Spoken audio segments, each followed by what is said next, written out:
Welcome to Time Traveling Team, the weekly podcast where we review every story of Doctor Who right from the very beginning. I'm Tricia. And I'm Paddy. This week we join our TARDIS team as they come across a new foe in the Ark in space. We'll be discussing the Doctor, the companions, and the villains, and giving our thoughts on the story as a whole. We would also love to hear your thoughts on this story. To join the discussion, you can check us out at Time Team, that's TIMETEAMP, on Facebook, Twitter, and Instagram, or you can email us at timetravelingteam@teamproductions.com.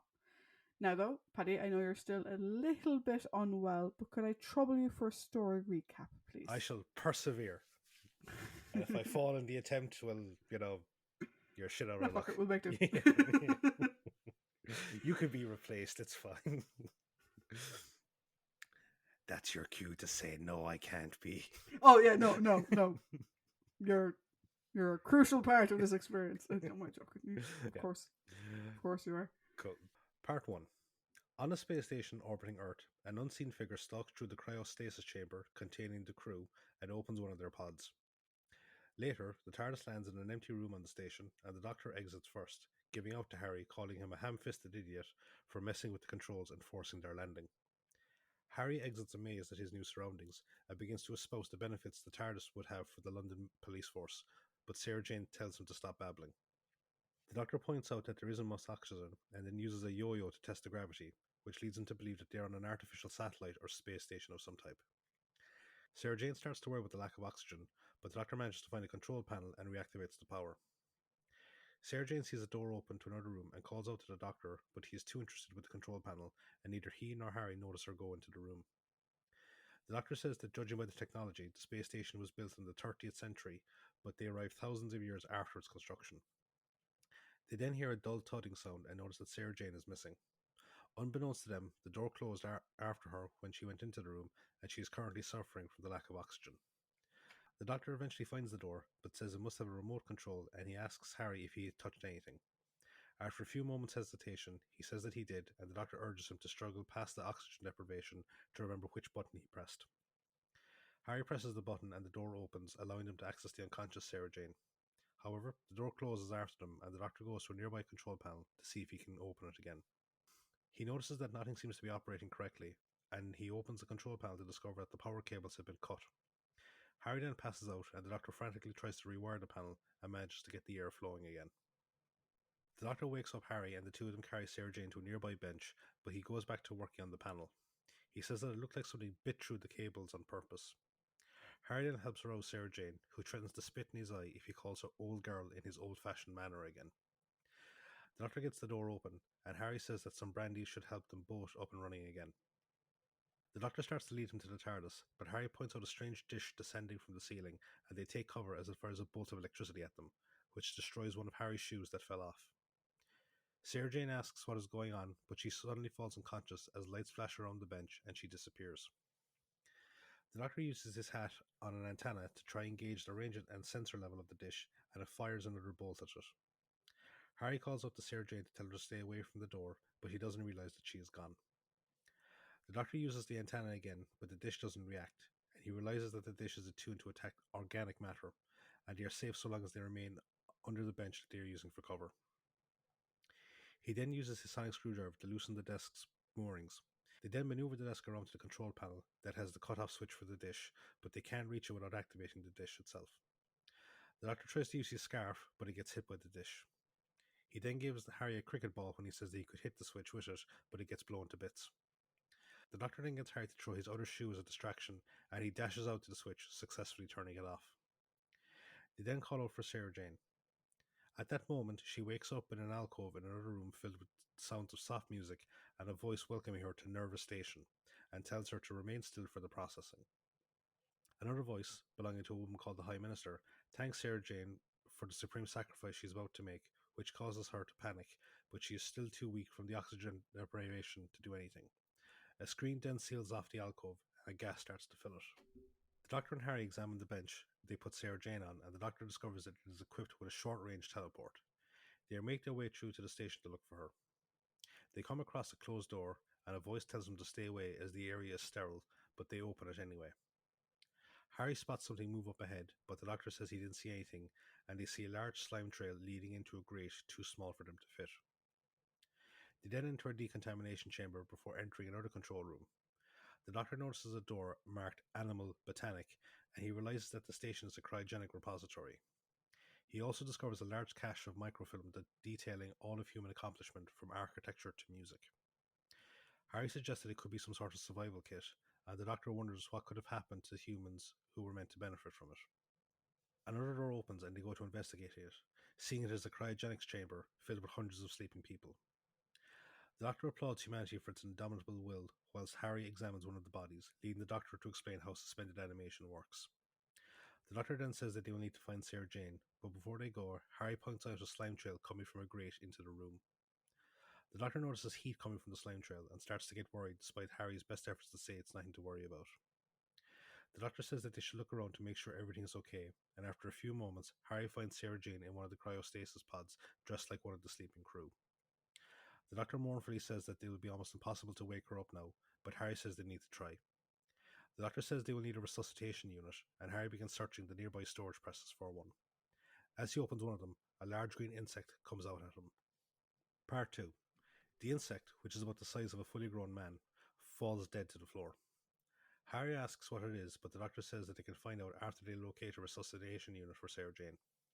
They find what they think is a first aid kit, but before they can examine it, their attention is drawn to one of the pods beginning to glow. The Doctor opens the pod, and a woman inside it motions to the first aid kit and takes something out of it, which she presses against her chest. The Doctor helps her out, and after a few moments collecting herself, she demands to know who they are. Harry introduces himself by giving his full rank, and then introduces the Doctor, leading the woman to ask if they are medtechs. The Doctor explains that they are not skilled for the technology being used on the station. The woman introduces herself as Vira and says that she is a first medtech. The Doctor brings her to Sarah Jane's pod and asks for her help in reviving her. Vira gives her an injection and says that she will either survive the process or die. She then goes to the pod containing their leader, whom she calls the Prime Unit, in the more direct vernacular that seems to be used in that time period. She says that his name is Lazar, but the crew gave him the informal name of Noah, as a reference to the biblical Ark Builder. The Doctor asks what global catastrophe struck Earth, and after some confusion, Vira explains that it was ravaged by solar flares. She says the leading scientists at the time indicated that Earth would be uninhabitable for at least 5,000 years after the flares. The Doctor reveals that the cryostasis pods malfunctioned and that it has been much longer than 5,000 years. Vira says that it is impossible for the revival systems to fail, but the Doctor shows her the giant insect, which he believes is the cause for the sabotage. Vira goes back to waking up Noah, but she says there seems to be a fault in the life support systems. The Doctor goes to check the backup power systems and leaves Harry with Vira. He fixes the power issue and then tells Harry that he is going to check the fault affecting the primary systems. Vira successfully revives Noah and then introduces him to Harry, who he calls a regressive due to his speech and mannerisms. Harry starts to retort, but instead goes to Sarah Jane when he notices her waking up. Noah is worried that the presence of Harry and the others could threaten the survival of the rest of the crew on the ship, due to its scientifically structured selection process. Vira tells him that they can put it into the council later and goes to help Harry revive Sarah Jane. Noah then asks where the Doctor is, and Harry says he went to investigate the fault at the solar stacks. Noah goes to find him, arming himself as he does so. After he leaves, Vira urges Harry to take Sarah Jane and the Doctor and leave, warning him of Noah's commitment to preserving the genetic purity of those on board. Sarah Jane comes to, and Harry brings her up to speed on their surroundings and reassures her that the giant insect on the floor is dead. Vira then calls them over and demands to know what they have done with someone called Dune, who is missing from their pod. Meanwhile, the Doctor arrives at the solar stacks, and inside it sees a strange green organism that has managed to open the hatchway into it. He closes the hatch, locking the creature in, and makes his way to the backup power room. He is accosted by Noah, who holds him at gunpoint and tells him to move away. The Doctor warns him about the creature in the solar stack, but Noah shoots him and he falls to the ground. At that moment, the creature starts to break out of the hatch. Noah calls Vira and tells her about the Doctor's sabotage, and she tells him about the missing person. He tells her that she is to proceed with the revival of the other crew members whilst he goes to check the solar stacks. After Vira leaves, Sarah Jane and Harry go to find the Doctor. Noah goes to the solar stacks and fires at something moving in the darkness. Suddenly, a green tendril lashes out at him and covers his hand in green slime, which causes him pain, making him faint. Sarah Jane and Harry find the Doctor, and Harry confirms that he is alive. The Doctor gets up and finishes what he was saying to Noah before he was shot. Harry says that he has gone to check the solar stacks, and the Doctor leads them to find him, saying that he is in danger. They approach the entrance to the stacks, but they are met by Noah, who says that he didn't see any creature. He then leads them back to the cryogenics chamber, keeping the hand that was covered in slime in his pocket as he does so. They arrive to find Vira waking up another crew member, Libri, who recoils in fear at the sight of Noah. Vira calms him down, and he apologizes, saying that he saw something standing where Noah was. The Doctor asks what it was, but Noah silences him, and Vira says that Libri is suffering a side effect from the revival process. Noah leaves Libri to guard the others and says that they need to stop the revival process for the rest of the crew. Vira asks why, and Noah begins to act erratically, saying that they should continue with the process before repeating his intentions to stop it. Vira asks if he is concerned about Dune, but Noah then calmly claims that he is Dune. This shocks Vira, and he then leaves to stop the revival process. The Doctor urges Libri to follow him, and Vira agrees, as stopping the revival process could be deadly. Libri says that they cannot act against him as he is their leader, but the Doctor reminds him of the strange reaction he had to what he thought he saw when he looked at Noah. Libri agrees to go after him, and after he leaves, the Doctor asks about the missing person. Harry suggests that Dune must have left the station, but the Doctor examines the empty pod and finds a large piece of membrane that he says is from an egg sac that he believes came from the giant insect. He says that it is reminiscent of a species of wasps that lay their eggs in caterpillars, and when the larvae hatch, they eat the remains of their adopted incubator. He asks Vira if Dune was a technician, based on the fact that the creature that he saw was in the solar stacks, and informs him that the creature assimilated Dune and his knowledge. He then admits that he is very concerned. Meanwhile, Libri confronts Noah, but is reluctant to use the gun on his approaching leader. Noah takes the gun from him and shoots him. He then takes his concealed hand out and recoils in horror at the sight of it, as it has changed to resemble the cocoon-like membrane of the creature in the solar stacks. Part 3. Noah smashes his hand repeatedly against the console as an automated message from the High Minister plays throughout the station, once again commending the crew for the great task that they volunteered to undertake. Harry marvels at the idea of a member of the fairer sex being in such a high position of authority, but before Sarah Jane can rebuke him, Noah calls out for Vira over the intercom. He orders Vira to expedite the revival process, telling her to ignore the safety protocols as they are all in great danger. He orders her to take command as he is beginning to fall under the influence of the entity possessing him, which he identifies as the Wirren.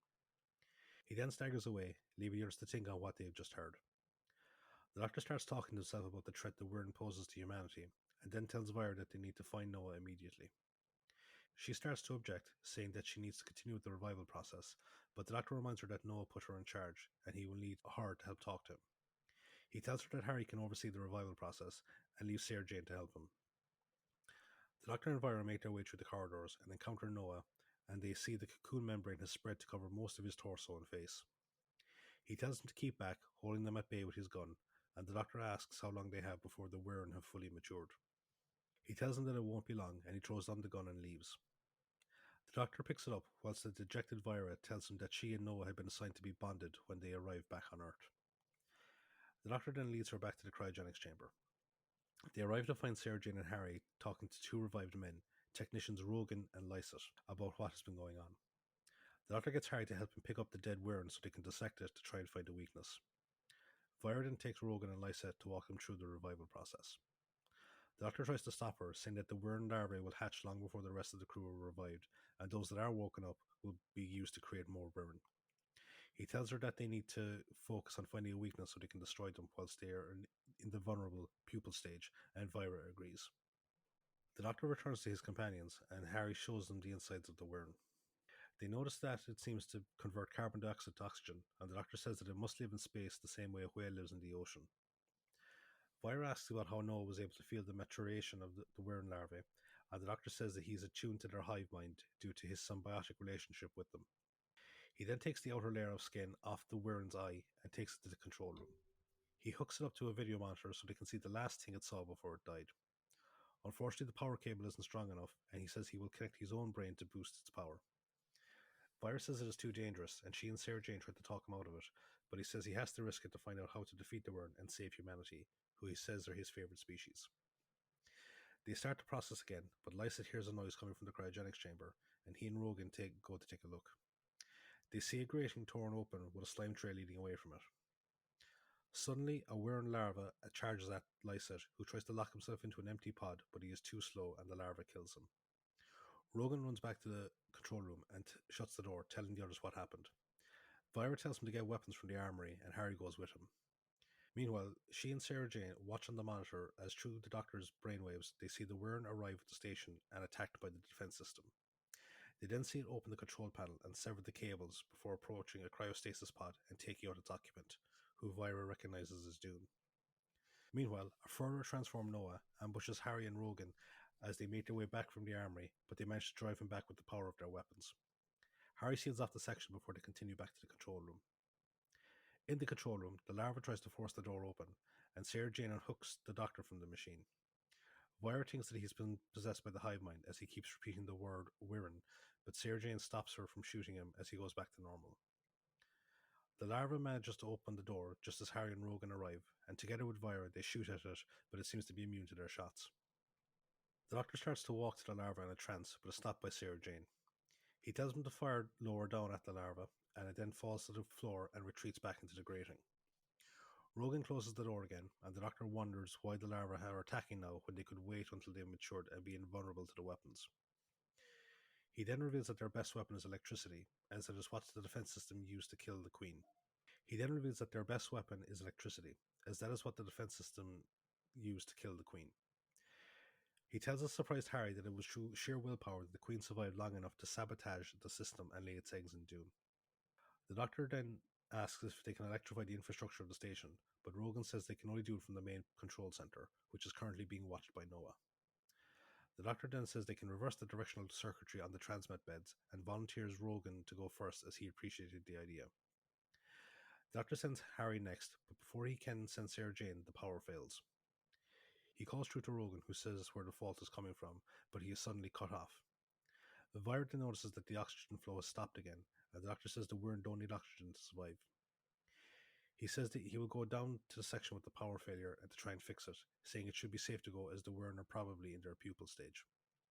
He goes to the power room and finds a couple of Wyrm cocoons and begins to fix the power supply.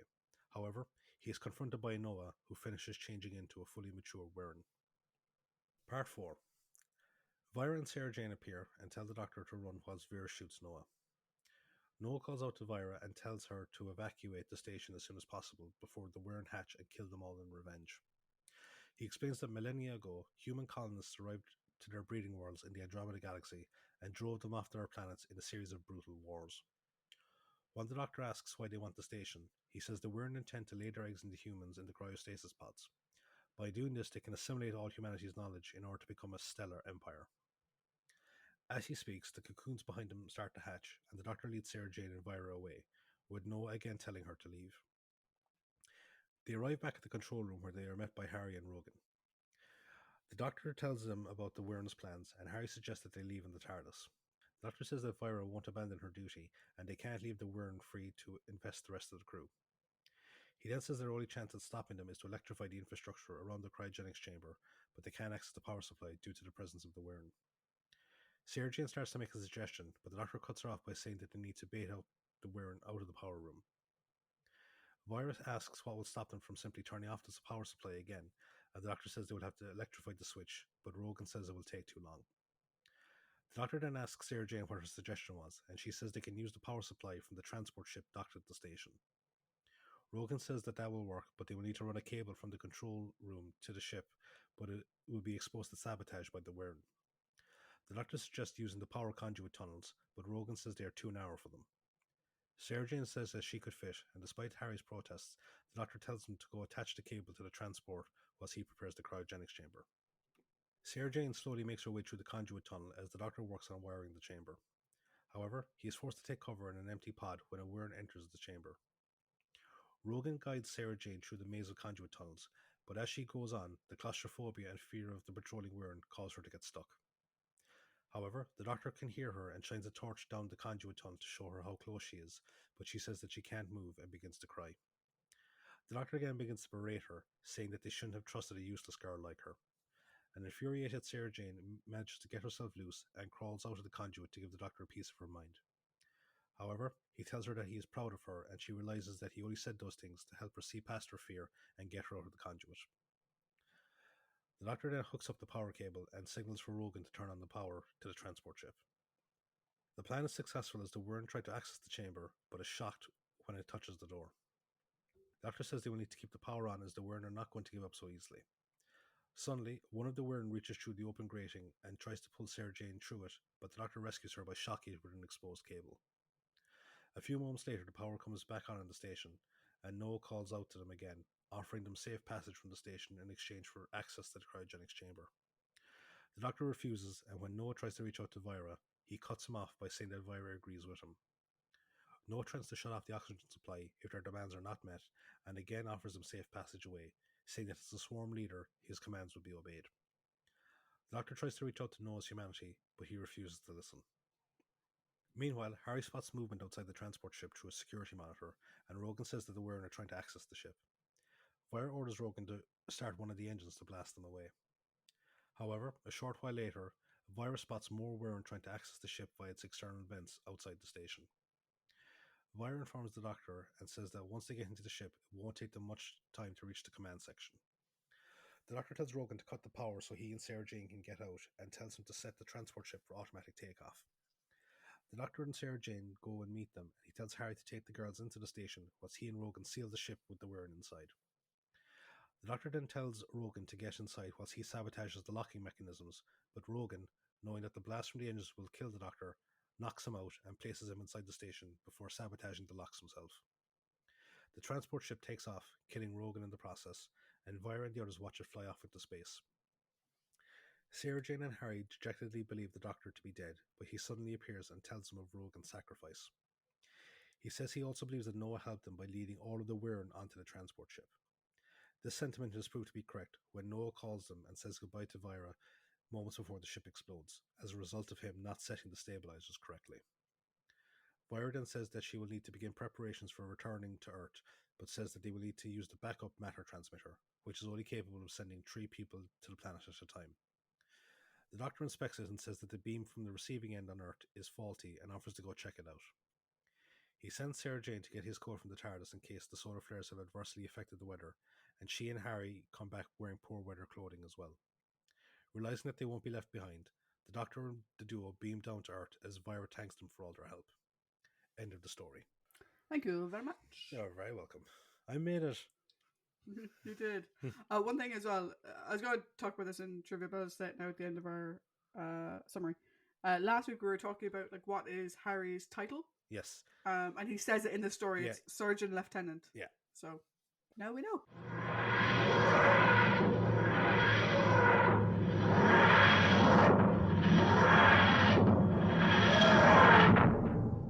So that is the summary of the way, and we're going to go on to the trivia spot. What have you got for us this week? Cool. So the Ark in Space air date is 25th of January to 15th of February 1975. Mm-hmm. The credited writer for this story is Robert Holmes. This is story 7 of 18 for Bob. I'm not going to list them all because you've all heard me list them millions of times before. Or, well, 6 times before. This story is actually based on a script by our old friend John Lucarotti, who we mentioned before wrote Marco Polo and the Aztecs and the Massacre. First 2, great. Third one, not so much. Good Doctor moments in it, though. Yeah. John Lucarotti, and there was another writer as well whose name I've forgotten, they were initially charged with write a sort of space station story.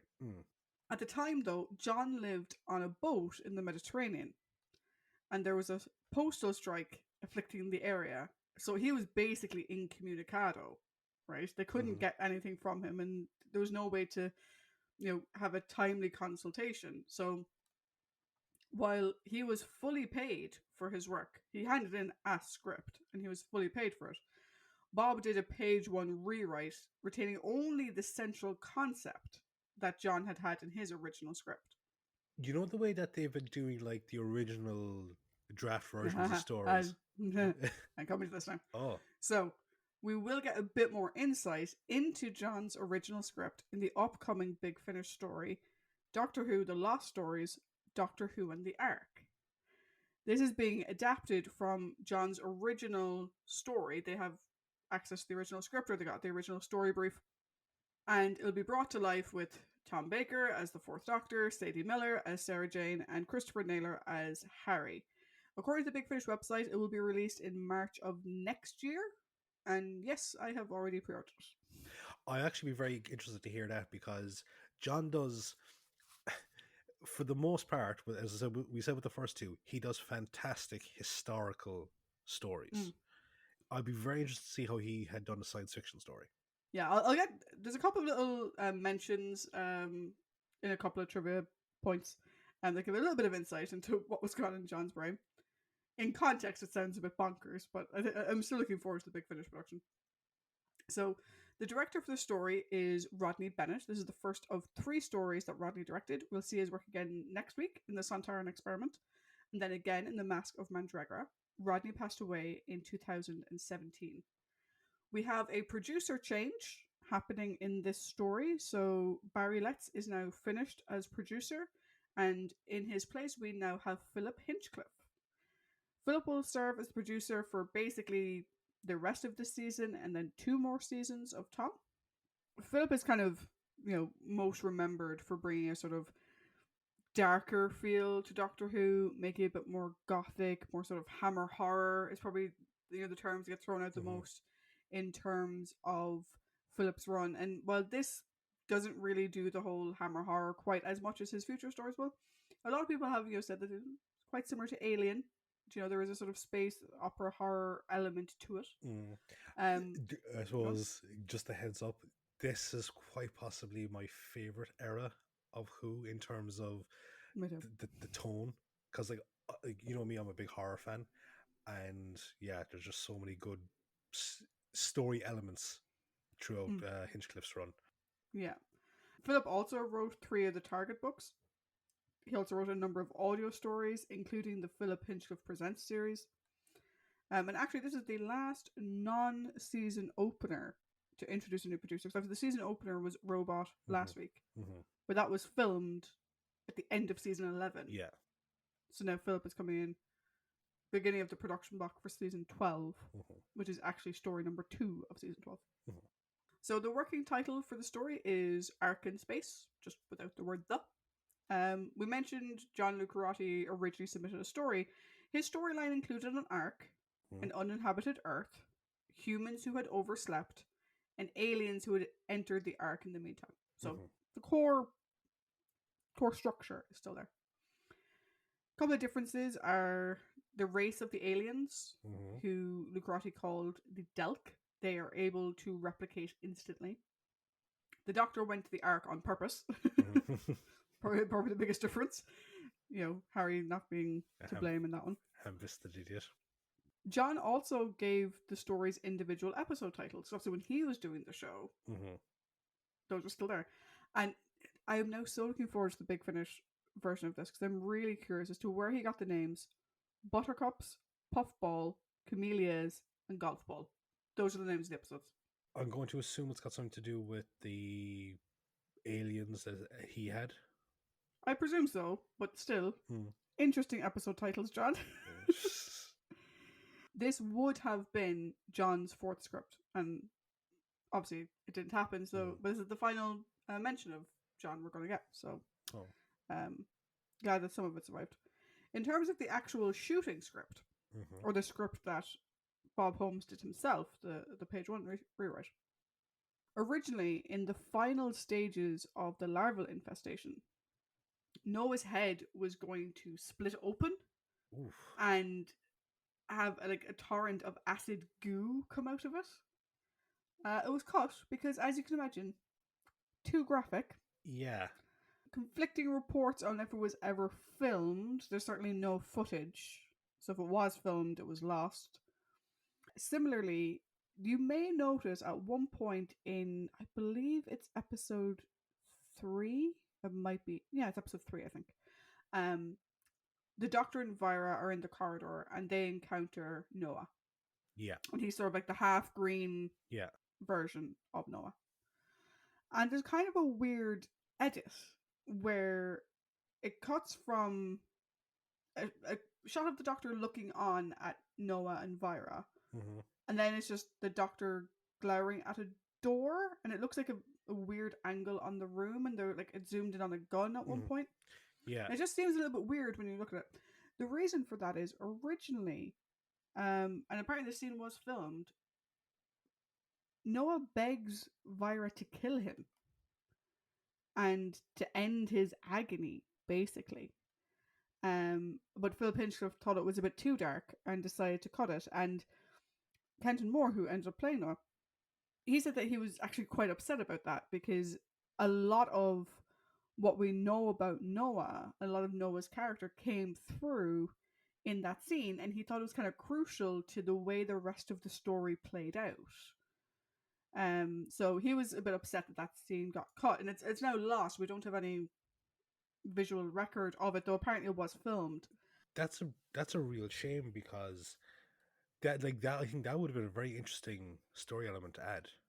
Yeah, I think we might get into that a bit more when we talk about Noah as a character, because Kenton Moore did a great job with Noah. We might get to talk about more of that. Also, at the end, originally the Wirren were going to go off into space, having been led by Noah in the shuttle, and they just left. People kind of assumed that maybe that was Bob trying to allow for a sequel to the story or whatever. The BBC thought that it would frighten younger viewers that the Wirren were still out there, and that's why they had to kill them off.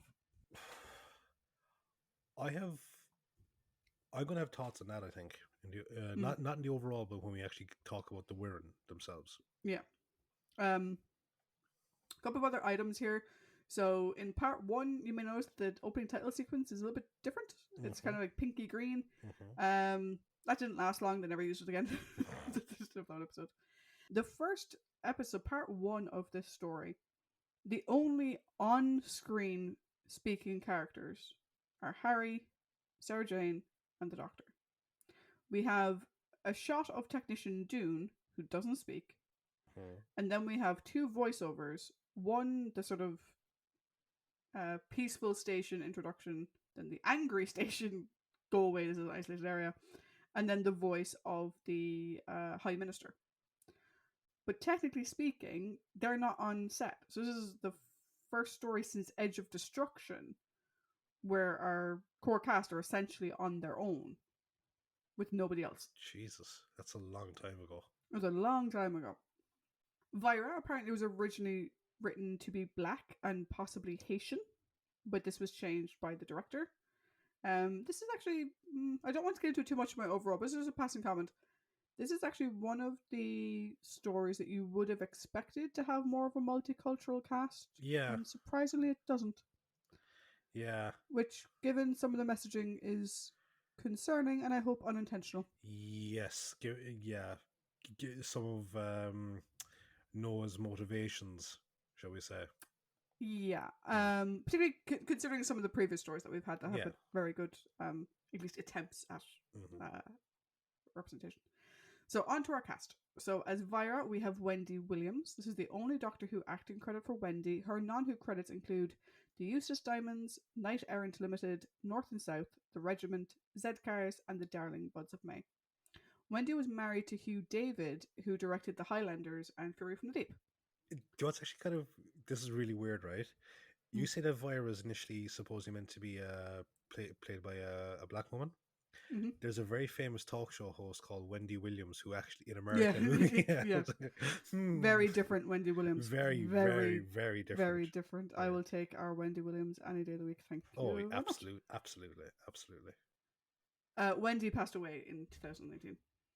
Rogan is played by a man with sadly the most backwards name ever. It's Richardson Morgan. Okay. Not Morgan Richardson. Richardson Morgan. He also goes by Rick. I'll be referring to him as Rick from now on. The very famous surname clan. Crawford, have you seen Finlay? I believe he's with Richardson. This is the second and final Doctor Who credit for Rick. We previously saw him as Corporal Blake in The Web of Fear. His non-Who credits include Vendetta, Z-Cars, Sherlock Holmes, Battle of Britain, Dixon of Dock Green, Rebecca, and 12th Night. Lastly, as Noah, or Lazar, or Lazar, how do they pronounce his name? They said Lazar. Noah. We have, as I mentioned, Kenton Moore. This is the only Doctor Who acting credit for Kenton. though he does have an uncredited appearance in the Dalek invasion of Earth. He was a Roboman in that story. Kenton's non-Who credits include The Big Spender, The Doctors, Zedcars, Watch All Night, and Dombey and Son. Now we have a bonus piece of trivia coming to us from our friend Paul over at Half Measures Podcast, who was messaging me over the weekend, who's talking about Tom Baker piece of trivia, because obviously we did the Tom Baker section last week.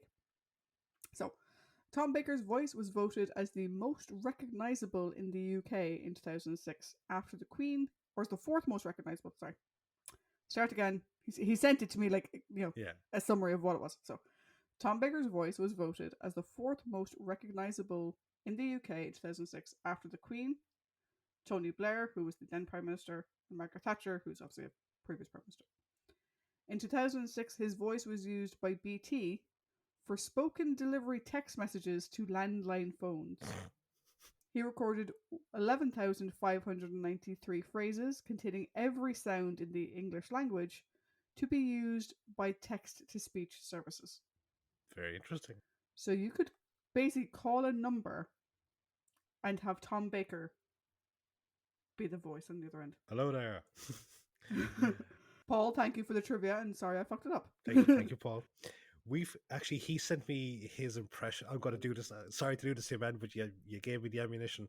He sent me his voice recording of his best Tom Baker impersonation, and it sounded like if Arnold Schwarzenegger and Tom Baker had a baby. That's what it would sound like. It was glorious. You and I forgot a very important piece of Tom Baker's filmography last week. Did we? Yes. Tom Baker's Galactic Trivia Challenge. I completely forgot about that. Yeah, I stole this. I gotta say it. I was at a table quiz and I knew the people organizing it, and one of the prizes was this Tom Baker DVD, and they were just including it in a bunch of other DVDs, and I was like, no, sorry, I'm taking it. So I took it. It has, like, it's got one of the weirdest mechanics in it. Every so often, like, you'll get a wormhole question. And for context, this is a DVD. Yeah, it's an interactive DVD trivia game. But if you come across a wormhole question, the only bollocking thing is, like, even if you get the question right, the wormhole could send you back to behind the person that you're beating. Which was the only way I could ever beat Paddy at this game, because it was all science fiction questions for the fucking 50s and 60s and shit. Yeah, and I sat there going, give me a Doctor Who question, you fucker. But it's brilliant, like, because like Tom is like essentially, he's the quiz master, and he's like on a space station, like trying to get you back as soon as you possibly can. So it's like, it's a lot of fun. A space station not unlike Space Station Nova. Mm-hmm. So yeah, I had completely forgotten about that. Yeah. Paddy and I used to spend way too much time playing that game, and he would beat me every time. Yeah, except for the times like I hate wormhole questions. Yeah, that was my only chance of winning. Yeah. Thank you, Paul, for your contributions. Yes. I don't know why I wasn't sent this amazing clip of Paul's voiceover. I'll send it on to you. Yeah, Paul. But yeah, trivia spot over. Don't know how to segue into transition. So Tricia, in the future, transition here.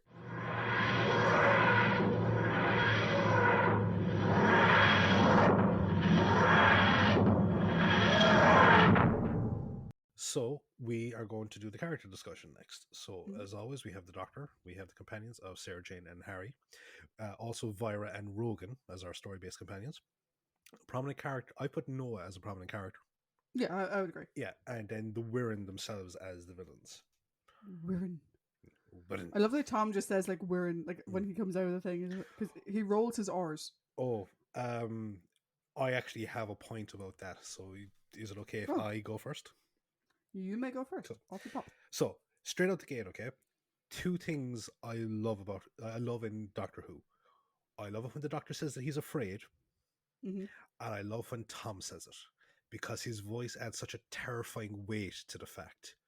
Because he makes a joke about, he says like, oh, the Wirren, like, they digest their information, I'm afraid, and like Sarah says, oh, don't make jokes. He goes, when I say I'm afraid, Sarah, I'm not making jokes. And it's like, the way he says it, it's just like, okay, it's like stuff is actually serious, and he says it better than any of like William, Patrick, or John could ever do, because I don't know whether it's just like his Tom's training or just his own take on the character, but there's just such an actual terrifying weight to when he says that he's like afraid.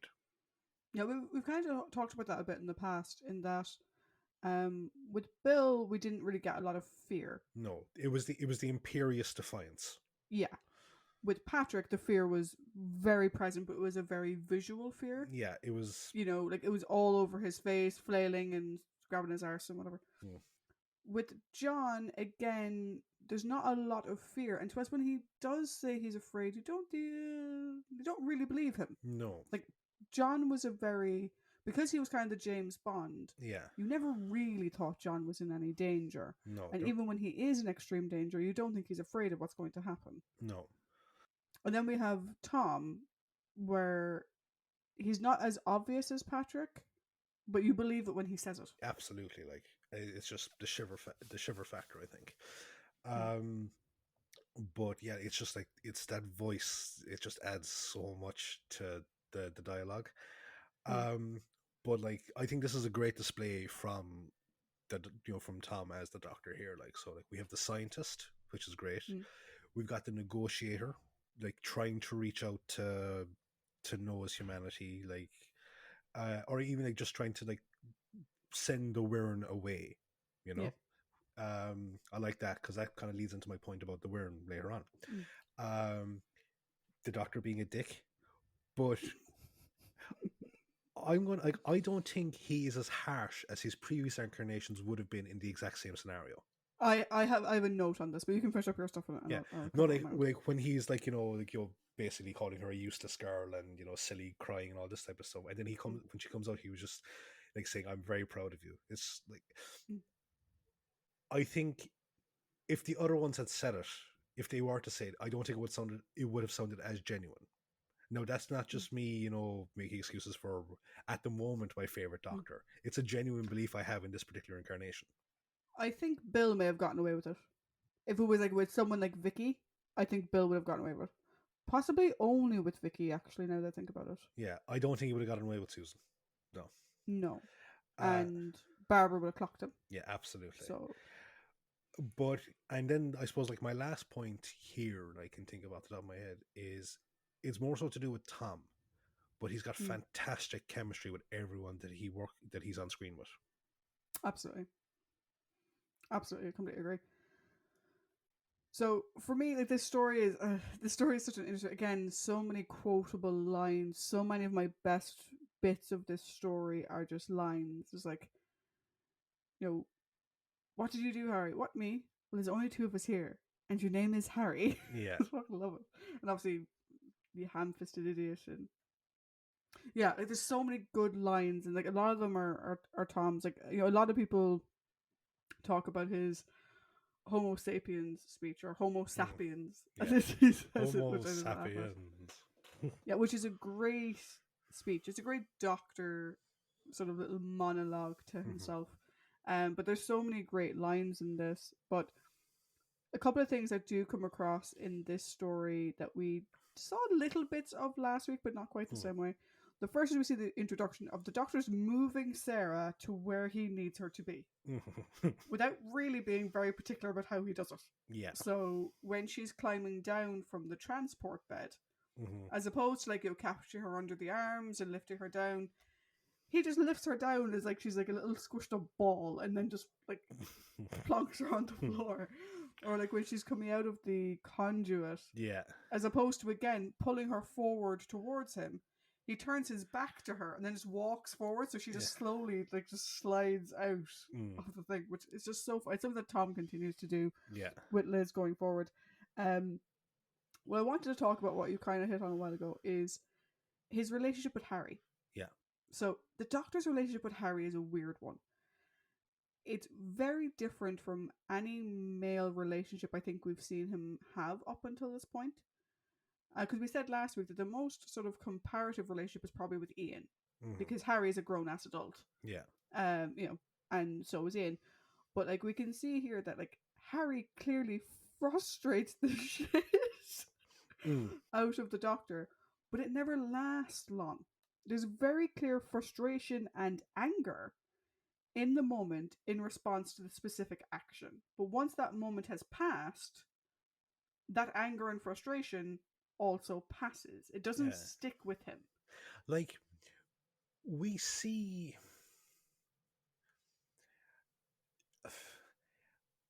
I don't know. Like, we see like this Harry, someone like Harry as a story-based companion from time to time, and the Doctor has no problem like fucking like ripping them to pieces verbally or anything like that. Whereas with Harry, like Harry feels the type of person the Doctor would normally fucking make a mockery of, but for some reason he just seems to tolerate him, and it's just like like he gets frustrated in the moment, and in that moment, like we see it several times in the story. There's several glares that are sent Harry's way, and like he's clearly very upset at Harry just pushing random fucking buttons he knows nothing about. And we will see this in future stories as well. Just a little bit of foreshadowing there, but it never lasts long. No, it lasts for the moment that it impacts, but he doesn't carry it with him. Like you don't hear the Doctor like halfway through the story, like when Harry's saying, or like towards the end where Harry's like, why don't we just leave, being like, well, had you not gone futzing with anything, we would have left ages ago. But because of you, Sarah got trapped in there, and then she went on the fucking bio bed, and then she went, like, he doesn't hold any of that against him. No. It's in the moment, what the fuck are you doing? And then when the moment has passed, it's, again, one of my favourite lines, Harry here is only qualified to work on sailors. Yeah. Which I just think is a brilliant line. Or like, you don't mind losing your other shoe. So I think that's great. I love his dynamic with Vira. I think that's fantastic. It reminded me a little bit of Astrid in some ways, like a cross between Astrid and the female controller of the wheel in space. Yes. But I thought they had a really good dynamic. They did. We get to see him sciencing it up, like you said, but this is an interesting thing about Tom's Doctor. In comparison to John's, his science isn't flashy. He just does it. He doesn't make a song and dance about it. It's very MacGyver-y. Yeah, but it's also, he just does it. Yeah. Like he doesn't draw attention to it. It's just, he starts doing something. He's like, what are you doing? Oh, well, I'm fixing the thing. It's not like, one moment while I go and like, there's no, it's just what he does. Yeah. He just does it, and it's fine. One of my favorite moments though from Tom, like there are so many favorite moments from Tom in this story, but one of my favorites is when they first meet Vira, and they're asking Vira if she can wake up Sarah, and Vira asks the question, is she of value? Yeah. And Harry kind of loses the rag a small bit to understand, becoming, what the fuck are you on about? She's a human being. What sort of question is that? And the Doctor simply says, the answer is yes.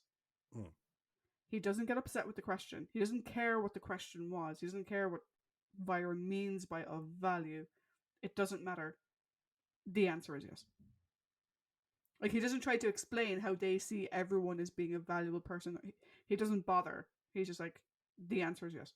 I think as well, like, that there's probably a bit of knowledge by the Doctor, like, like at this stage in, humanities, is that, is she of value? So, like, does she serve like a high function? Which is like, so that's the thing now, is a case of like, while we would put the value on a single human life, there's like, well, what are they contributing to the overall grander scheme?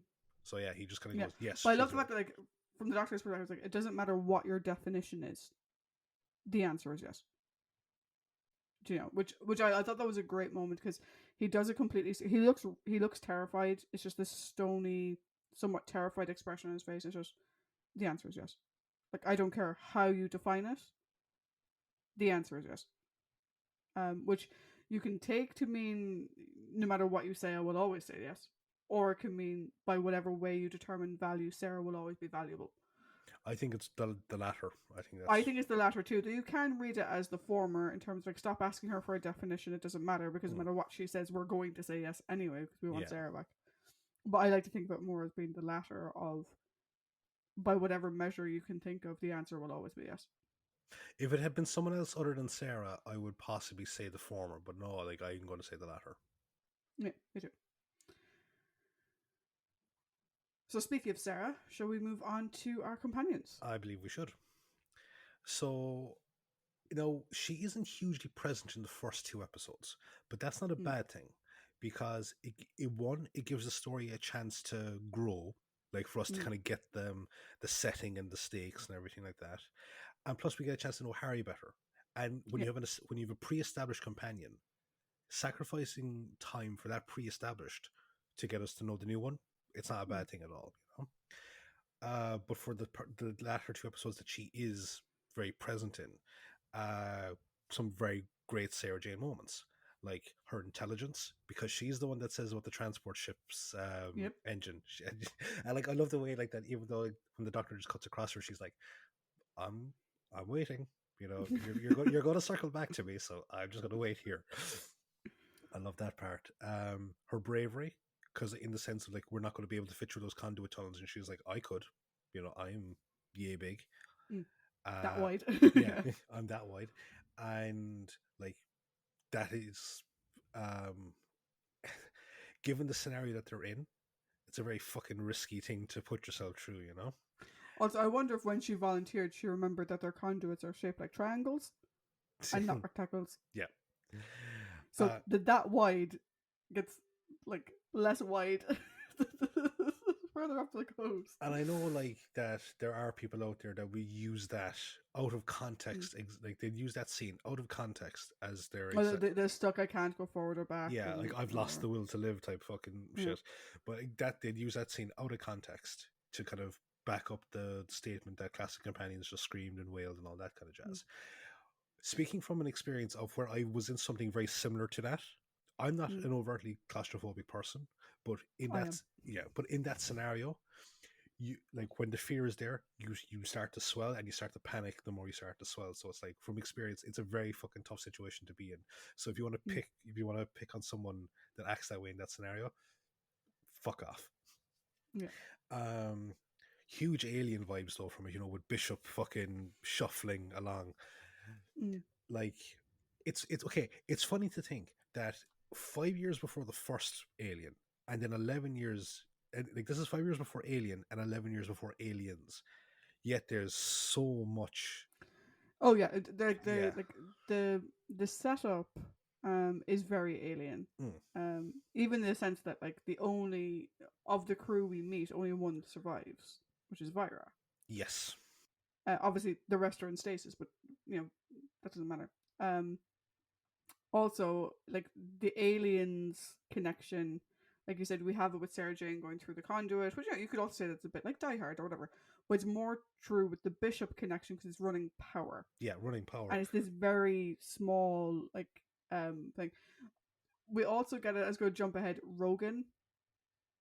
I'm going to come back to him and an aliens connection as well when we get to him. But like, even visually, like like finding like the membrane sac in the pod, or a great visual moment where they see all the Wirren outside. It's like when fucking Hicks looks up into the what you call it, into the vents, into the vents, and you just see them all crawling there. It's like just like visually, there's so many parallels here, and you kind of have to wonder, is there some element to it? No, it could just be parallel thinking, but fuck it. But the other kind of, I suppose, main point about Sarah Jane in this is like her low tolerance for Harry's BS. It's like, call me old girl, and I'll spit in your eye. Or when he makes his comment about like a member of the fairer sex becoming the high minister, and she's like about to really, and he even said, he says that should like your like that should do your cold chauvinist, female chauvinist heart the world of good. And it's just like, yeah, dude, you're pushing your fucking luck here with her, but yeah, no, like I think for someone that's only in the story for half of it, she's great. Also, I forgot like how like her weird loopy eye, or her weird loopy face with like her eyeshadow makes her look really fucking sinister. Yeah, so the first thing I always think of with Sarah Jane in this story is the eyelashes. She has the most amazing eyelashes. Also, like, again, this is sort of jumping ahead. the things Elizabeth Sladen could do with her eyes. Just a look. And depending on the story, you're either scared shitless of her. Yeah. Or the other side. You know, there were certain points where her presence seemed a bit, superfluous. Mm-hmm. Or like surplus to requirements, particularly once she'd woken up in episode 2, kind of towards the end of episode 2, she's just sort of there, and like even like she goes to go with the Doctor and Vira, and she goes to go with the Doctor and she goes to go with the Doctor and Vira, and the Doctor's like, oh no, stay with Harry, and she's like, I don't want to fucking stay with Harry. Like, I see that they didn't know what to do with her once they'd woken her back up, which is a bit unfortunate, like, because while yes, it gives Harry a chance to develop, and even like the bits of Sarah like on her own are fantastic as well. Like the bits in episode 1 are phenomenal. But there are times when she seems a bit surplus to requirements, but there's some again great moments. A lot of it quote based. Yeah. Like, just a trip to the moon, he said, just to prove to Harry. Where the fuck are we now? Or like, I love the way she's like, I hate brandy. As if to be like, what the hell would you give me that for? Only because I couldn't relate. Yeah. Or one of my favorites, how do you think I'm doing? Twit. Her dynamic with Harry is so funny because like she has like a 0% threshold for him, and she has no problem. I think it's just because it's you and me in many ways, not all the time obviously, but like there are moments where I'm like, yeah, that's me and Paddy. And I'm sure there are moments where you feel the opposite is true as well, but and also like you're like when she's coming out of the things like just to wait till I get out. I don't need your help. He's like, yes you do, it's fine. But again, he just slides her down or something. It's brilliant. And she's still being Sarah. Like, I mean, even though she spends a lot of the story being reactionary. What's that? What's this? What do you mean? Screaming her head off and whatever. We see time and again in this story her willingness to sacrifice herself, or at least to put herself in harm's way for the Doctor. Yeah. When Vira is going to shoot him because he keeps repeating, we're in, over and over again, Sarah's like, don't you fucking dare, like, what the fuck? Like, no. How upset she gets, earlier in the story when Noah shoots him. Mm-hmm. And she's like, Harry, do something. Like, you're a doctor, do something. Because obviously, I mean, to her, I mean, he's had a couple of near-death experiences and he did die already in the last couple of weeks. But also, like, when the Doctor, sort of comes to, and you've got, like, the Wirren larvae or whatever trying to come through the door, and he starts walking towards her. She just jumps in front of him and starts pushing him back. And he's clearly no problem whatsoever standing up for him and protecting him from himself, which is great. Also, her performance in this forms one half of the most heart-wrenching Doctor Who fan edits ever made. So, for fans of the revival era of the show, a lot of fans find the end of season 2 of the revival era, or series 2, particularly heart-wrenching. Yeah.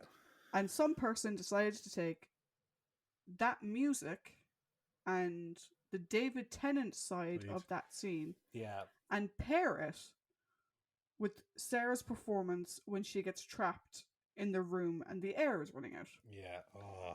It is the most heart-wrenching fan edit I think I've ever seen. It is fantastic. I will share it on Twitter when this goes out. But it's amazing. So, like, for me, also, I forgot one bit I loved. When she's on, like, the sleepy bed thing. And she's like, hello, whatever. And her hand just comes up and she waves. She just waves at the strange voice from the ceiling. Hello. But yeah, so I think not her strongest performance, I'll be honest. I don't know if it's going to make it on the list for top 3, but definitely far from a bad performance and far from a bad story. No, it's a middling performance, but again, as I said, with what we got as a result of it, it's not a bad Yeah, thing. yeah. No, I agree. I just, the one thing I'm conscious of now going forward is, last week we discussed how it was a lot of the Doctor and Harry, or like the Doctor with the unit group, which included Harry and Sarah Jane by herself. And here we had, basically most of episode 1 is the Doctor and Harry and Sarah by herself.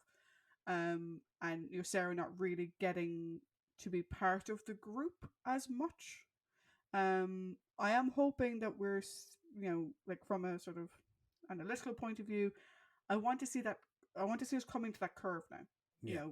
Make them a trio. Mm-hmm. It doesn't need to be Sarah by herself and the two lads off together. Yeah. She does fine by herself. She does great by herself. She's fantastic. But I do want to start seeing more of a group. And it's going to be interesting to see if this continues. For how long does it continue for? Yes, definitely. So I suppose we might as well talk about the third part of this triumvirate. Oh, Harry. Does it make me a bad feminist that I still love Harry? No, and like I'll admit, right, that I love the guy. Hearing his thoughts on a female world leader, like potentially opens up a huge spider web that I'm not fucking prepared to discuss. Because I looked up, right, and prior to when this unit dating controversy aside, say if we'll do like a time frame, like what is it, like a fucking date for date thing, whereas like they leave 1975. Yeah. In the world, I believe there have been 4 female heads of state, like in terms of prime minister. Right? No, they were in Israel, India, Ceylon, and one other country that I can't think of off the top of my head, right? But it's like, okay, and like those would be very big appointments throughout the world, especially, Britain with, its connection to India and stuff like that. And it's like, what would Harry's thoughts have been about those people being elected to prime ministers in those countries? I'm not particularly sure I want to know the answer to that. So let's just move aside from that aspect of it. Yeah, like his way of thinking and speaking and being is incredibly old-fashioned. But you can't help but love him. He's like a puppy. He's a puppy who gets easily excited, easily distracted. And you're like, Harry, I've spoken to you several times about piddling on the floor. And he's looking at you going, who piddled on the floor? It's like, you did. You did. But you can't help but love him. I think Harry has some good moments in this as well.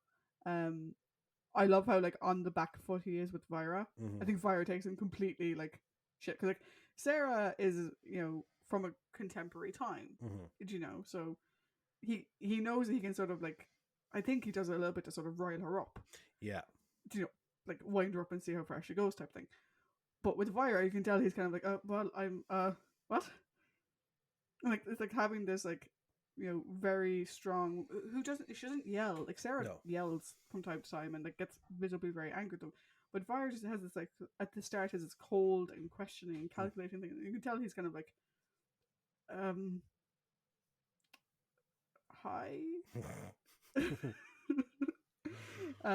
But like he clearly cares, and this is the thing about Harry, is that he is like that puppy, but like he's an adorable puppy. And I love that he went around the entire 4 episodes with no fucking shoes on. Yeah, I keep forgetting that. Yeah, this is why when you see him like coming down steps just in his socks. Poor Harry. Poor Harry. One other thing that I thought was actually pretty cool was it was nice to see his medical skills being brought in to like. And like, okay, it's he's helping revive the rest of the crew, but it actually plays into the plot because he's the one that dissects the Wyrn Queen. Yeah. Also, he has like his little the eye thing, the light thing that doctors use to like look in your eye or look in your ear. Did he just keep that in his pocket? Possibly. Like I know the doctor pulls a cricket ball out of nowhere. Yeah. But like Harry was like dressed like as if he was going out for dinner or going to the yacht club, like you said last week, and he just keeps this in his pocket. Does he have a stethoscope in his other pocket? Don't know. Maybe it's just one of those things. He's always prepared for the question: is there a doctor in the house? Yes. Yeah. Yes, I am. Sorry, but I'm only qualified to work on sailors. But you were making a point, and then I interrupted. Yeah, no, Sorry, it's just like that, he actually like he's the one that dissects the Wirren Queen, like so, and like he's the one that like takes a look at the anatomy. So like that's him using his skill, which we actually talked about last week. Yeah. Would it be a factor and would it drive the plot? And here it does. Yeah. The other thing as well is, and this is sort of, you can see it as Harry being old fashioned. It's actually Ian Marter being very, very sweet. So when the Doctor and Harry find Sarah passed out in the room, he props her up against the wall and whatever. And then once the air gets going, the Doctor's like, oh, put her on the bed a bit closer to the vents. And Elizabeth Sladen was very aware of the fact that she was wearing a very short dress. And the camera was pointed directly at the base of the bed.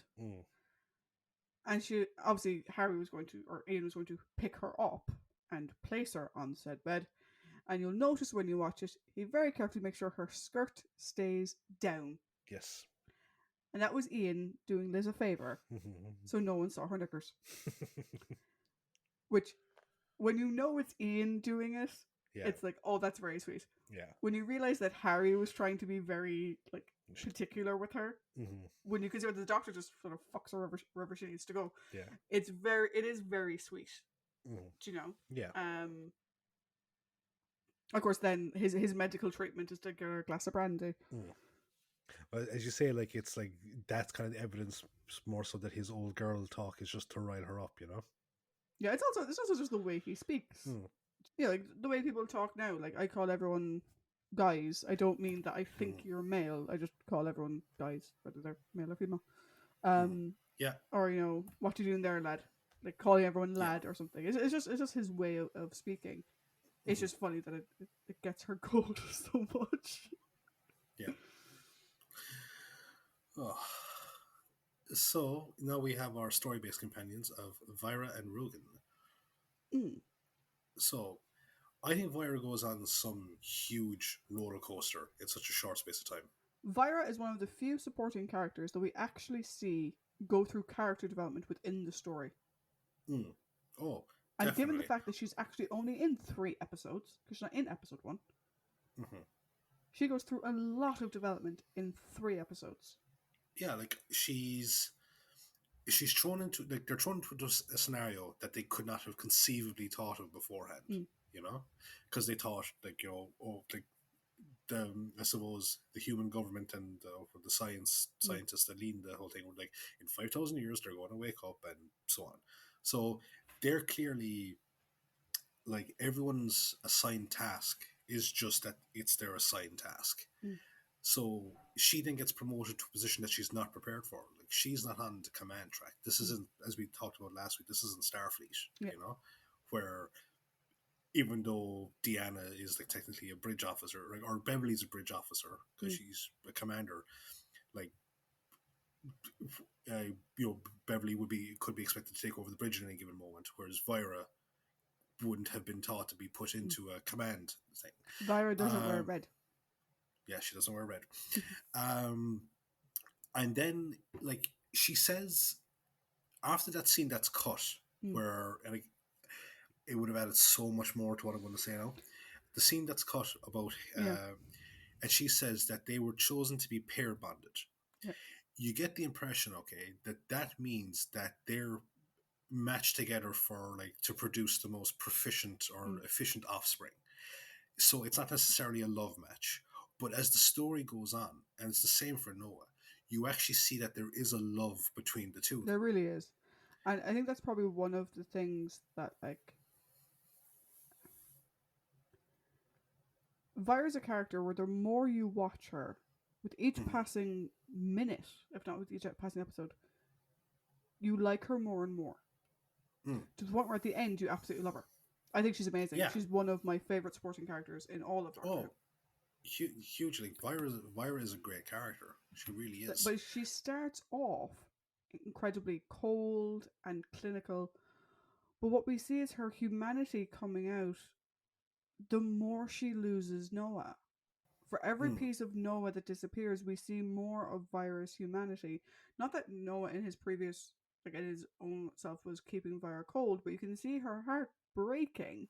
Yeah, it's like the realization that the pair bonding between them, it actually between them there is a love there, Yeah. and like so like and she has this remarkable strength of will to keep going forward with Mm. everything that's been thrown at her. And now the Doctor speaks for her quite a lot Mm. after um Noah starts to like especially after he becomes a fully mature Wirren, right? Mm. And you could say that, oh, it's sexist, like, she's can speak for herself, but I think it's actually more so the Doctor's very protective of her, because in my head, right, Mm. he knows that she is barely keeping it together and she needs to keep it together for them to survive. So he's taking the terrible choice of Mm. having to speak to Noah away from her so that she can actually be effective. Yeah, I And I completely don't, agree. I think yeah, I read that the completely same way. The Wirren is using Vira's feelings for Noah against her. mm, yeah, And even Noah is using Vira's experience, feelings for Noah against her in many ways. And like you said, like she is on a knife's edge in terms of the responsibility that she's taken upon herself and whatever. And I see it as the Doctor being like, no, you don't get to hurt her anymore. mm, He's not going to let them hurt, like them being the Wirren and Noah, hurt Vira. Because he knows that she will do the right thing. She does agree with him. She never contradicts him. She never like no, gets off in a huff that like, oh, stop speaking for me. She will agree with him, and it will break her to agree with him and to say the things to Noah that he's been saying.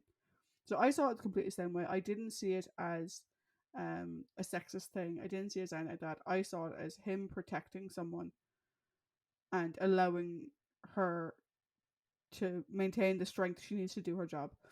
There's a couple of outstanding moments for me with Vira. Like you said, the one you mentioned there, where after what was clearly going to be a very emotional pleading from Noah to kill him, where she just says, we were to be pair bonded in the new life, and just the way she says it, because she realizes now she's lost him forever. yeah, And what is like, even given the fact that up until this point it's been very clinical, what's her purpose now? Without Noah, who is she in the new life?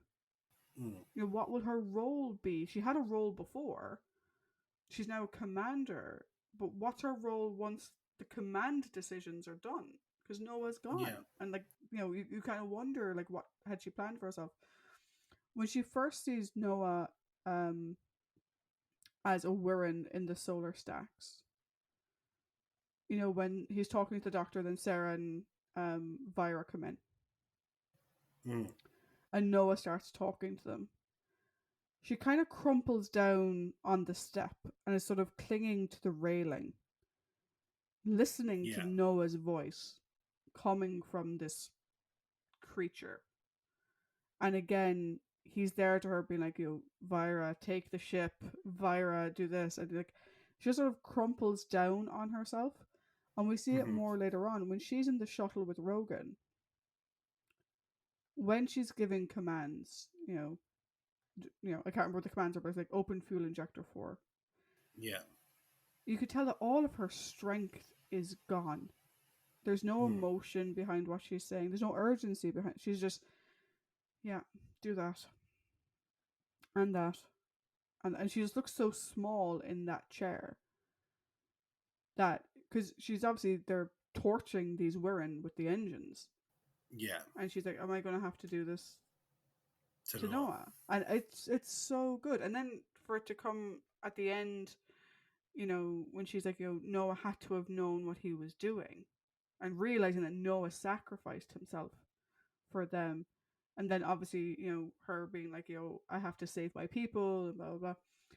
when we get to her smile at the end, when she accepts the bag of jelly babies, and you're like, that is the most character progression I think we've seen in any character that isn't a main character. I think even with the main character, we've never seen that much progression in that short a period of time. No, because again, this is only a few hours if you think about it. Like, you know, I'm really annoyed because I would love to have seen that scene, because I know you. I don't think you ever watched it, but David Cronenberg's version of The Fly at the end has a very similar. Now, in that movie, the main character, he has progressed so far into the flyhood that he can't actually verbally speak, but he takes like a shotgun and he puts it against his head, and Gina Davis's character like then kind of shoots him. But it's like the humanity is still there, telling you to just like, you know, shoot me before I get taken over type thing. I need to check something. I'm going to ask you to hold on a minute. I need to check something. So Ian Marter did the Target novelization for the story. And I want to see if he put it in.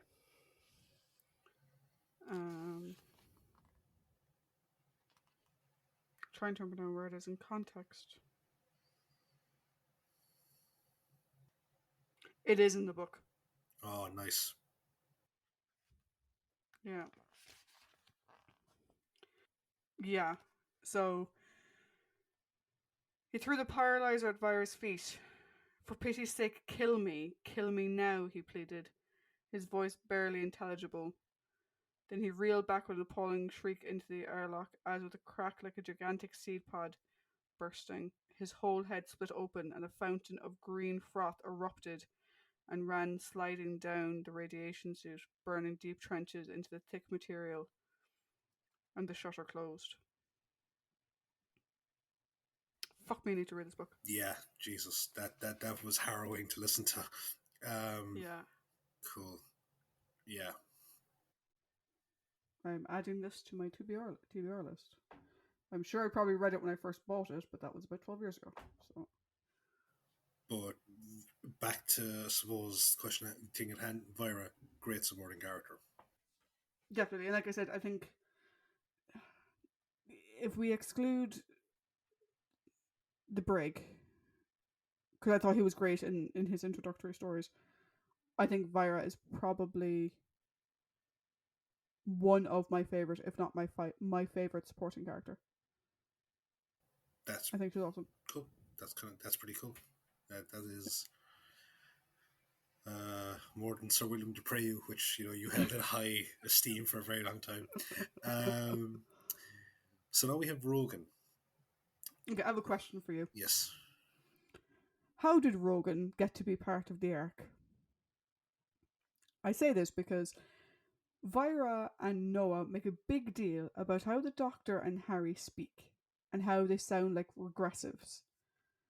I hardly think someone around going, "There's been a stitch up. There's been a stitch up." That doesn't sound. Yeah, that doesn't sound very. It doesn't really gel with the rest of the crew, who are very sort of perfect in particular. Like Lysis, the other fella, just sort of nods along to Rogan. And yeah, whatever you say, Rogan. But like he comes across as a much less panicky, and no offense to him, perhaps more competent version of Hudson from Aliens. Yeah, no, I think he is the Hudson character. Also, I think maybe technicians and engineers are given a pass, you know, for their colourful language. Rogan is like, he's a character that I think I've made comments about characters that we've seen in the last couple of stories. He's a character that defies your expectations, because you think at the start he's going to be like the token coward that's going to like, well, no, maybe we should negotiate with them. We're like, you know, why are we risking our lives for this type of shit? But he adapts very quickly to the scenario, and he's very courageous. Like, and he has no problem whatsoever, like offering solutions and suggestions, and you know, he's not a hindrance throughout the story. No. I love as well, like, as soon as the Doctor talked about releasing clamps or whatever, you can tell in Rogan's face he knew exactly what it was. Oh. And exactly what it meant for him. And like, that's another thing I love about the fact is that he could very easily let the stranger die, you know? Like, he's not part of the arc. He's fucking some Joe Blow. Like, might as well use him for all the work. It's like, no, he is. He makes the ultimate noble sacrifice by making sure the doctor is safe, and then he effectively sentences himself to death. Yeah, I know when he's going on about like, oh no, doctor, like you'd have to deal with the union, and he pops them, and he's like, that's my job. Yeah, it's very, and like it's very Armageddon. It's very Bruce Willis and Armageddon thing, Yeah, it's very. I was trying to, as we were watching, I was trying to figure out all the colors because obviously Star Trek is very color coordinated. Yeah. Rogan is very Starfleet. He is. But in the kind of Miles O'Brien type of Starfleet of what they ever live with shit. Oh, fuck it, let's go on and fix it. Yeah. I think he's noble. He's self-sacrificing. He's true. He's a true person. Like in contrast to Noah and Vira, and even the others. He's not. You get the feeling he's not in it for the perfect world. No. He was clearly brought on board, like you said, for his engineering skills, but he's not first tech either. No. That was June. He's a tech. Yeah. But he's not first tech. That was June's job. He's the everyman. That's what he is. He's the everyman. And I think, the actor who plays him, they plays it so well.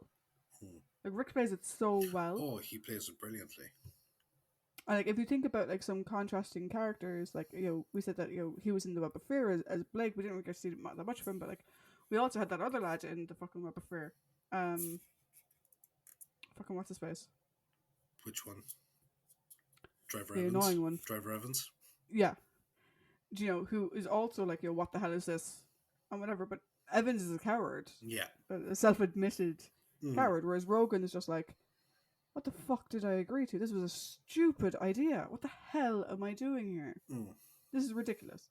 Yeah. And very much the Hudson side of that. But in comparison, like where Hudson in Aliens loses his shit, Rogan just gets on.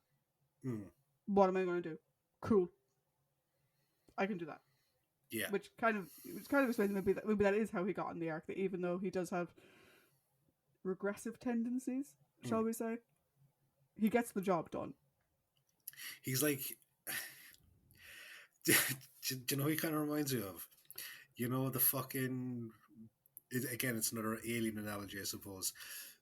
The one prisoner that survives in Alien 3, because he's the one that kind of, he's like the one that kind of like rouses the guys like, fuck it, we're all here to die anyway, Yeah. So a lot of alien overtures in this. Also, Alien 3. Underrated film. Oh, hugely. I will never forgive it for the beginning. Ever. But what comes after that, underrated, I think. Oh, like I am a huge advocate for Alien 3 because it has one of my favourite sequences ever. A lot of Cockneys taunting the piss out of an alien, playing fucking hide and seek. It's brilliant. Plus it's got Peace Postlewaite in it as well. So, very underrated part of the trilogy. It's a quadrilogy. Okay. Oh, sorry. I don't particularly care for Resurrection or whatever the fuck it's called. Yeah. So that movie's the definition of fucking cashing in our franchise. Oh yeah, by far. Yeah. So on to prominent characters. Yes, Noah and poor Commander Noah. So now that we've actually read the scene, I think it just reinforces for me anyway, that reinforces my opinion of Noah. So I've always thought that Noah was a bit weird. So at the beginning, Revira is cool and clinical. Noah is a bit like the quote-unquote colonists that we had in Invasion of the Dinosaurs. Ruth and Adam. Oh, yeah. No, I can see that. Very much in the sense of, like, they can't be allowed to, pollute the genetic pool. Whereas they've been here for 5 minutes. Like, they're not going to bang someone and get them pregnant in 5 minutes and destroy everything you're trying to do. I don't even know if it's sticking it in, but I think it's more the case of the mentality. Well, I think he was going specifically, the genetic pool is what he says. Oh, yeah. Because he says the genetic pool. And Vira's like, there was like a 7%, whatever. And so he goes full on, like, fuck you, stuns the doctor. Like, we think he's shot him dead, but stuns the doctor or whatever.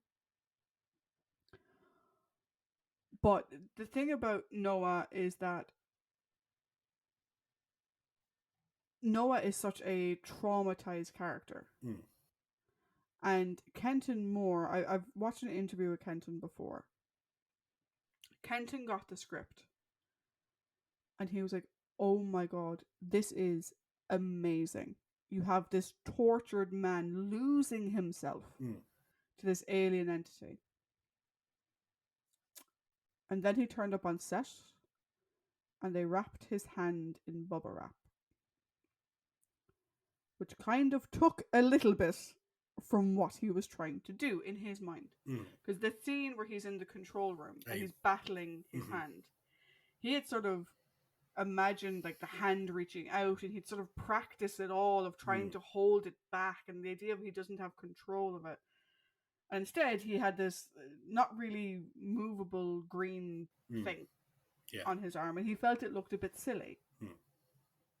I actually don't mind the green that much. I was going to save it for the overall, but I wish that I could actually fucking speak to him and say your concerns or whatever completely unwarranted, because I know that this particular story comes with the reputation of all the bubble wrap hand and the bubble wrap half covered. You don't fucking care. His acting, his phenomenal. His acting and the script and everyone. Even Tom and Wendy's performances as well. You fucking see past everything because of what's being portrayed.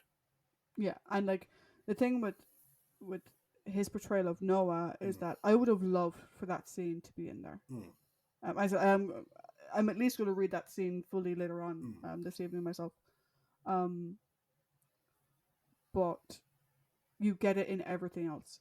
Just like we see virus humanity coming through, the more he slips away, his own humanity comes through. The more the more he loses it. Yeah. The more we see that he even had it to begin with.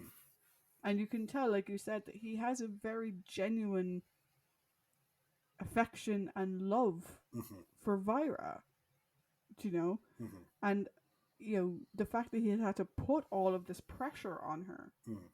But also, he clearly trusts her. I mean, yeah, she's like first tech. Or she's first medical officer, whatever, the med tech. But, like, she's not a ship's tech. No. Do you know? Should the first medical officer really be the next one in charge? Should it not have been Lyset or Rogan, who are the more technical parts? Again, going back to your analogy, with Beverly and whatever. Like, Beverly is a commander. She's technically the third highest ranked member of the crew. But generally speaking, it goes Picard, Riker, Data. Is sort of the way that goes. Yeah. So, who was the first officer? Was it Dune? And then after Dune, who would it be? Is Vira naturally there? I think, given the limited costuming that he was given, you don't care. He acts it so well. The pain and the torture, and even his voice acting when he's just as the Wirren. Oh, is fantastic. It's brilliant. And one other thing that it actually shows the genuine love that he has for Vira, and it's his humanity coming to the fore as well, is that he tells her to escape. He doesn't try and get her to be converted like he was, with the fucking the infection. It's like, get out of here, because I don't want you to become what I have become. So, no, it's like Rogan's sacrifice was great. It really was. Noah's sacrifice exceeds it, I think. Yeah, because like, Noah sort of has the whole history of the Wirren now in his head. Yeah. Right? They've sort of implied they have a genetic race memory. And even knowing what they went through, because he knows what they can do, he blew them up. He didn't have to blow up the ship. Like, I know we know why out of universe why he blew up the ship. But in universe, he didn't have to blow up the ship. And it sort of makes you think this entire time, he knew what Dune knew. Mm. And so his whole mentioning the ship in the first place, Mm. like he led the move over into the ship. Mm-hmm. So you can imagine that like the plan that they came up with, the plan that Sarah picked up on, the plan that the lads came up with, the plan that Sarah came up, picked up on, the the ultimate sacrifice that came at the end, with sending them off in this. He was doing that on purpose. Mm-hmm. He knew that Vira wouldn't leave. Yeah. So he had to give her an alternative solution. Mm. Don't forget the ship, Vira. There's a ship. Take the ship. The ship can leave. Mm-hmm. Meaning the ship has power. Yeah. And sending the two Wirren over to sort of try going up the thing is like, let them. You get out. Let them get in. Mm. Like, and it's such a powerful performance. Huge. And a character that you very quickly could have been like, oh, what a jackass. Yeah. Like again, he's built to be at the start. He's built to be the human villain to the TARDIS crew. Mm. But like as the story goes on, we also get again see this very powerful character performance from him. Yeah, very much so. And then we have the Wirren themselves. Wirren.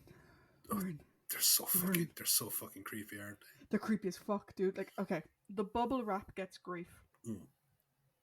Hey, bubble wrap was only invented 20 years prior to the show coming out. Right? Yeah. So it's not like now where every time you open a box, there's bubble wrap inside it. I don't care. Mm. For the most part, the bubble wrap is actually incredibly effective. Mm. It does exactly what they needed to do, particularly when you see the Wirren grub, as it were. Yeah. And like they've painted some of the bubble wrap pink. Yeah. And they've tried to make like suckers, because that's why they obviously picked it, so that it'd be like suckers. Yeah. On it. I think it actually works okay. The only bit that's weird is when it's just on Noah's hand. Yeah. That's the only bit where I think it doesn't work. But everything else is actually fine.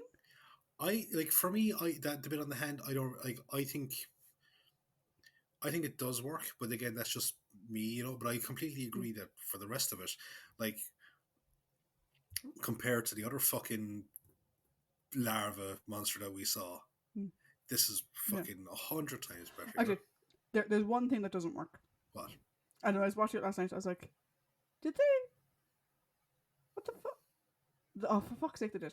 So when the Doctor goes in to turn the power back on, while the Wirren are cocooned, we see two large cocoons which look kind of cool. Yeah. The ones where they break out of eventually. They look kind of cool.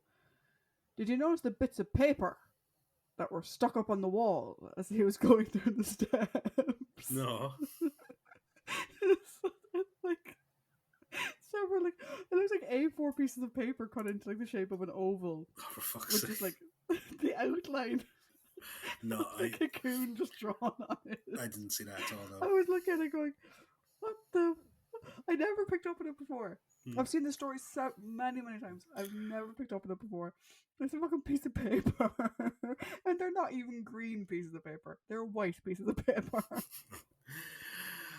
Like, there's so much interesting stuff. Like, there's such an interesting villain in the sense of, one, how they're introduced to us. It's done in stages. Like, we don't get to see a fully mature Wirren until we see Noah at the very end. So, like, other than the Queen's body, which doesn't really count. But you don't really you don't even get a full representation of that. It's like, when you're playing a video game and the minions get power up or they get more armor as they go on. That's what it feels like. You get to see them in stages, and I thought that was pretty cool. Also, their Borg-like ability to assimilate the knowledge I think is really fucking cool. Here is the question, though, right? Do you think the Wirren are overtly evil? I think these Wirren are. These Wirren make the conscious decision. Okay, so they came across the ship and they decided to use some of the crew for food. Okay, it's kind of part of their natural reproductive cycle. Or that's explained. They used to use cows. Yeah. They don't have access to cows. Yeah. These things are asleep. This was for June, you imagine it was painless because he was unconscious. He was in hibernation, right? Yeah. Everything they do after they get June's knowledge is villainous. Because everything they do is, fuck you, you're humans, your people once upon a time did this to us, hey, once this hatching is over, why don't you leave? We don't want to. They're basically saying, we have a never-ending buffet here. And the earth is ours. It's like, no. So I wouldn't class maybe necessarily the entire species, but certainly this clutch of them.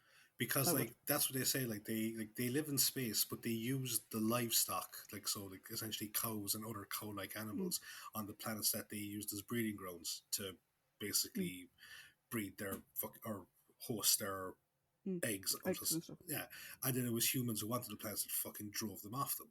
And it's like, okay, you can kind of see that humanity has a small bit of responsibility in that regards. But I agree that this particular, much like the Ice Warriors, I think it depends on who you're facing at the time. Yeah, and the thing is that what I find very interesting about the Wirren, probably the most creepy part of the Wirren, is that the Wirren have multiple ways to kill you. Yeah. So we had the Queen laid an egg or multiple eggs in June. And June was slowly eaten from the inside out. Yeah. Ugh. Yeah. Then we have Lyset. Lyset was attacked by the larva grub one, the larval one, and devoured. Not on screen, but his body's not there when we next go back into that room. No. He was eaten or devoured alive, essentially. But then with Dune, they convert him. So they actually have two. With Noah, they convert him. So they actually have multiple ways of killing someone.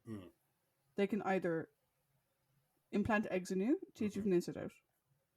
They can eat you in their larval form. Presumably they can eat you in their giant mandibled fuck off form. Yeah. And they can also, from their larval form, convert you into one of them. And you are fully conscious and cognizant of it the entire time it is happening. That is scary as balls. Yeah. This story gets a lot of grief because of the bubble wrap, but I don't care what they're made of. It's like the Animus, it's like the whatever. There's some villains in Doctor Who that doesn't matter what the hell they look like. Their impact is what matters. Yeah. And if you play theatre of the mind a little bit of the things we didn't see on screen, it is Alien. Yeah. Oh, hugely. Hugely. It's the creepiest fuck. And they're actually, I would kind of be interested in seeing them again. Definitely. Imagine with modern computer graphics to get... you and I don't care about the bubble wrap. No. But I know for some people it's a distraction. Yeah. Imagine about modern computer graphics where they don't have to worry about the bubble wrap. Oh, I think they'd look really cool. I think they'd look awesome. Yeah. Creepy fuckers, Although you gotta give us that Queen one though. She made it out of that. She cut the cable, made it out of that room, down into the cryogenic thing. Managed to plant an egg and then go hide in a cupboard. Yeah, it's nigh on in the fucking I don't know why she went to hide in the cupboard. Maybe she wanted to die in a small place with random humans looking at her. Who knows? Because they're kind of creepy. But yeah, I do love Sarah's reaction to that. It's like, you found it in the cupboard. Yeah. And even later on, Harry's like, but we found it in the cupboard. Check your cupboards, people.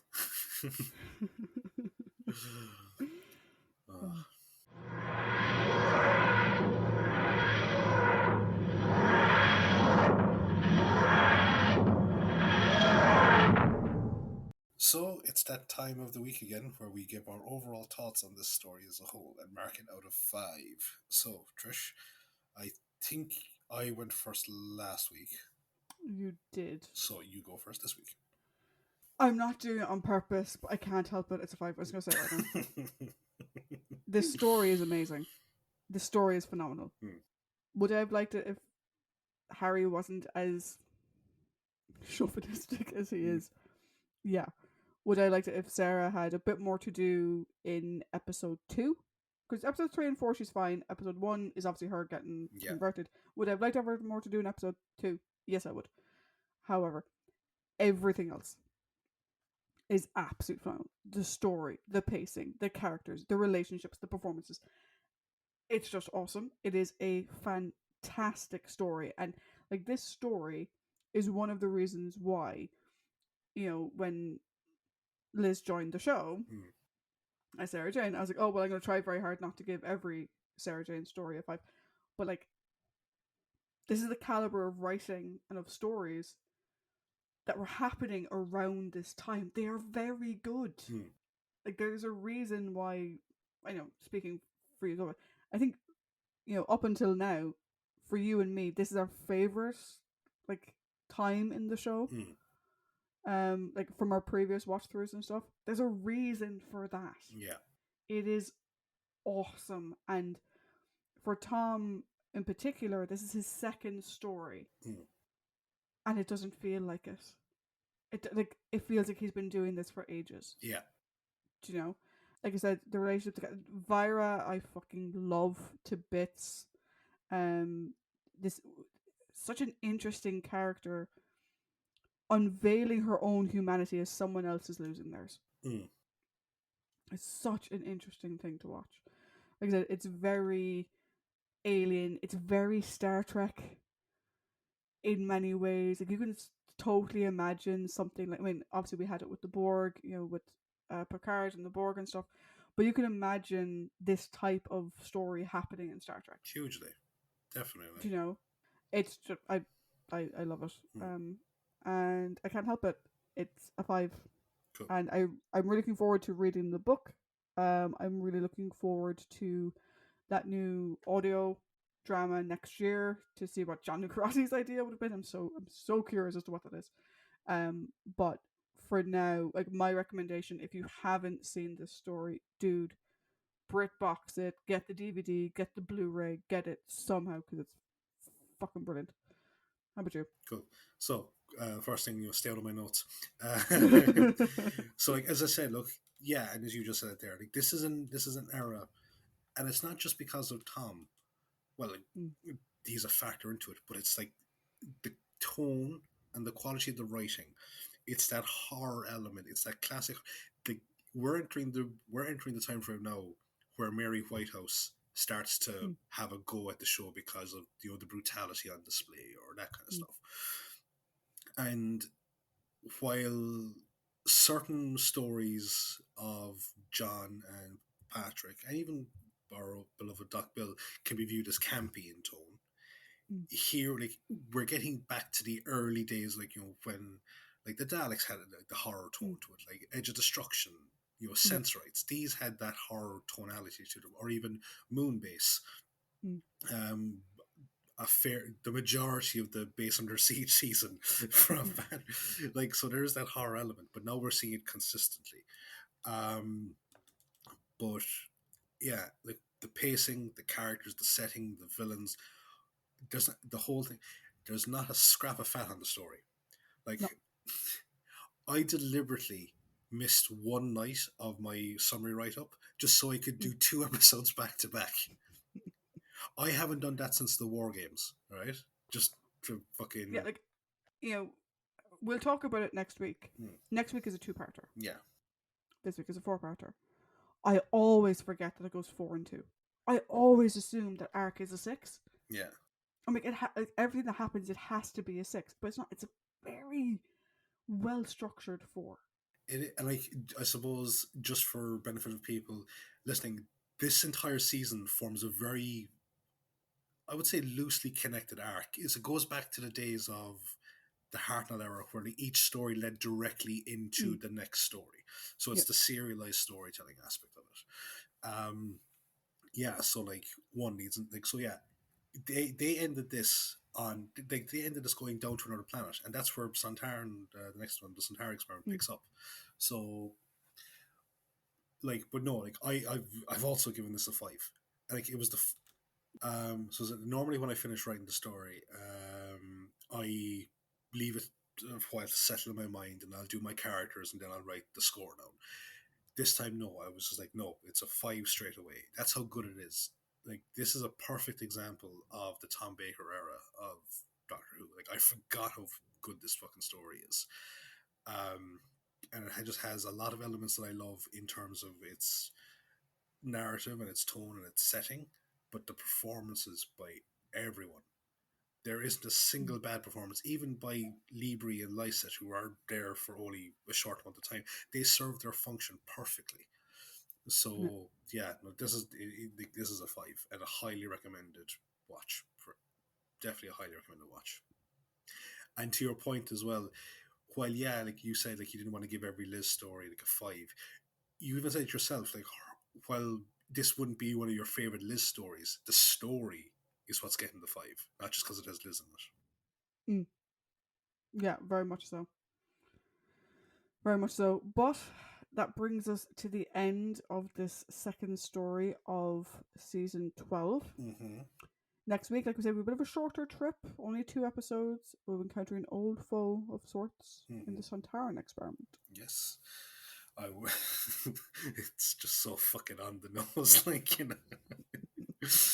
What next week's episode about? We'll have to wait and see. Are you looking forward as well to like only recapping for like 10 minutes?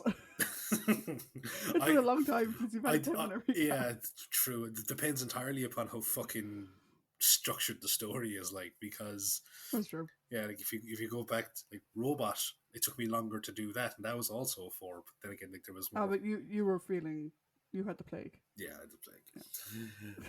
Cool. So, guys, we shall talk to you next week. Bye. Bye.